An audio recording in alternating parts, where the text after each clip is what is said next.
Subscribe to my channel Report Stock. Welcome to the deep dive. We're here to cut through the noise and get straight to the crucial insights. Yeah, things change so fast, don't they? They really do. It feels like you need hours just to keep up. So that's our job here, give you that shortcut to being, well, properly informed, maybe with a few interesting facts along the way. Hopefully not too dry. Hopefully not. Today, we're diving into medical technology, specifically NUWE US Inc. Right. Commercial stage company. Exactly. And their whole mission is about transforming care for patients with fluid overload. And what's really interesting, I think, is how we can take their operational story and connect it right to the financial numbers. Get the full picture. That's the goal. Our source today, it's NUWE US's own release, their second quarter 2025 financial results and business highlights. Came out August 14th, 2025. Fresh off the press, relatively speaking. Pretty much. So our mission, your mission if you're listening, is to pull out the key stuff here. We want to understand how a company like this, specialized medical devices, handles the market, the challenges. And what the money side, the financials, tell us about where they're actually heading, strategy-wise. Okay, let's unpack this. To really get NUWE US, we need to start with the what and why. What do they actually do?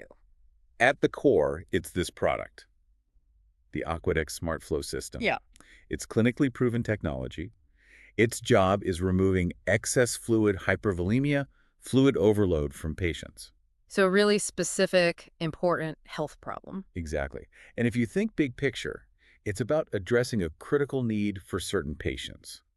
The system's indicated for adults, but also pediatric patients, over 20 kilos. Okay. And it's specifically for when their fluid overload just isn't responding to the usual treatments like diuretics. So when the first line of defense doesn't work. Precisely. This isn't just, symptom management. It's more foundational for these patients. Really aims to transform their situation. But it's specialized stuff. Right, not something you do at home. No, definitely not. It's an extracorporeal therapy. Blood circulates outside the body for treatment. Needs a healthcare provider, clinical setting, doctor's prescription, special training, the whole 9 yards. Got it. So that's the foundation. Now, how did they actually do business-wise in Q2 2025? Because it sounds like they were navigating some interesting waters. They were. There was a strategic realignment happening. Okay. They sort of sharpened their focus onto areas they saw as high impact for growth. Think pediatrics and cardiac surgery. Makes sense. Focus the resources. Right. And they also started laying groundwork for maybe expanding into outpatient heart failure later on. But it wasn't all smooth sailing, was it? There was this headwind. Yes. The report was clear about that, a temporary but significant disruption. It was an industry-wide issue with a sterilization vendor. Oof. Supply chain strikes again. Pretty much.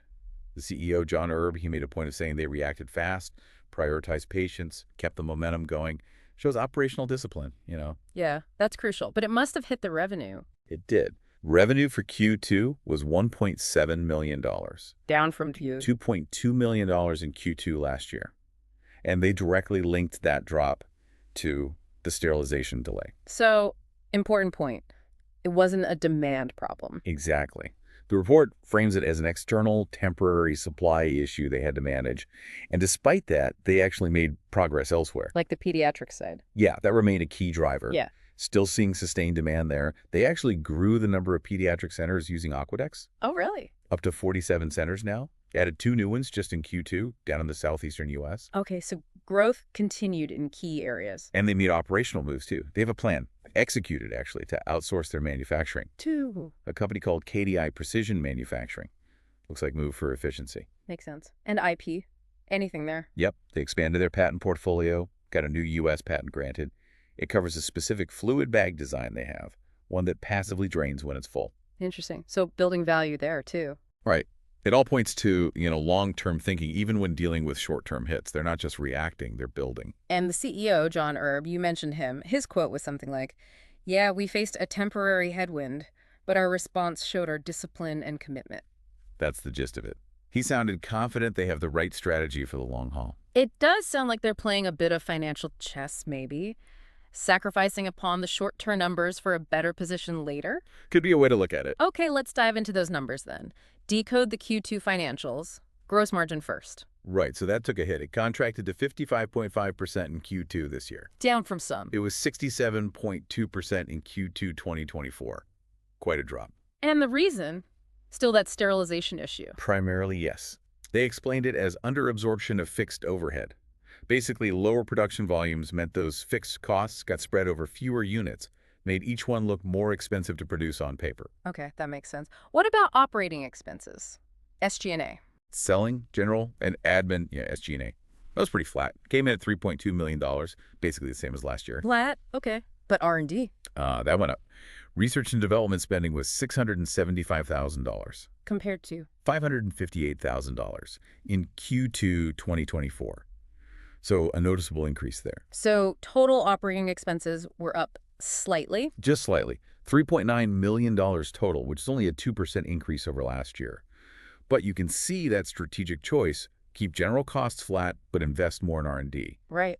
Investing in the future, even with the revenue dip. Seems to be the plan. Okay, so lower revenue, higher R&D.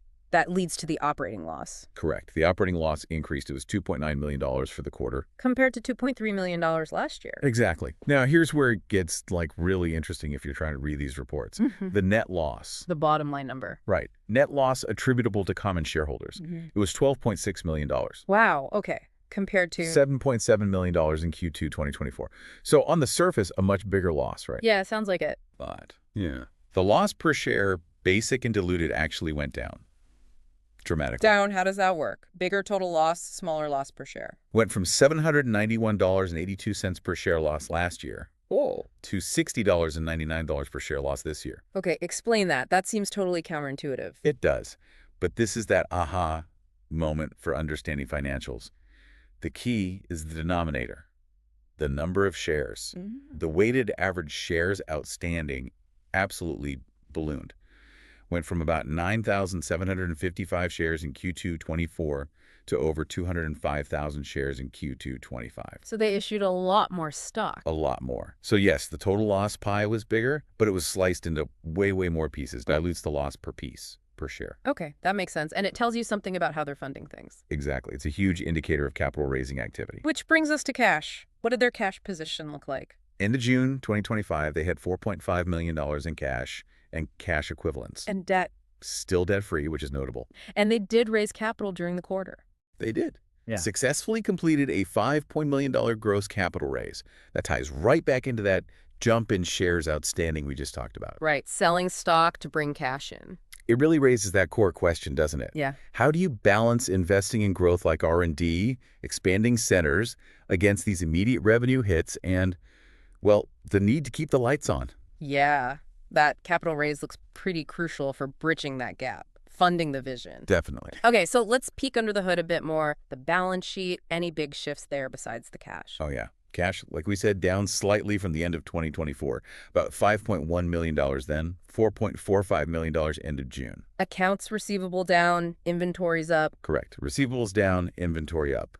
Could be related to that production slowdown and backlog. But the big story is liabilities. Absolutely massive shift there. Yep. Total liabilities went from around $3.3 million at the end of last year to over $18 million per June 30th. $18 million. Wow, what drove that? One line item mainly, warrant liabilities. Warrants. Okay, remind us. They're like options. Give investors the right to buy stock later at a fixed price. The liability represents the potential future obligation. And that number jumped from under $500,000 to over $14 million. $14 million in warrant liabilities. Tied to the capital raise, presumably? Almost certainly. It tells you how they structured that deal. It signals future potential dilution for shareholders if those warrants get exercised, but it was key to getting the funding done. And that liability jump flipped the equity section? It did. They went from having stockholders' equity of about $6.5 million to a stockholders' deficit of almost $9 million.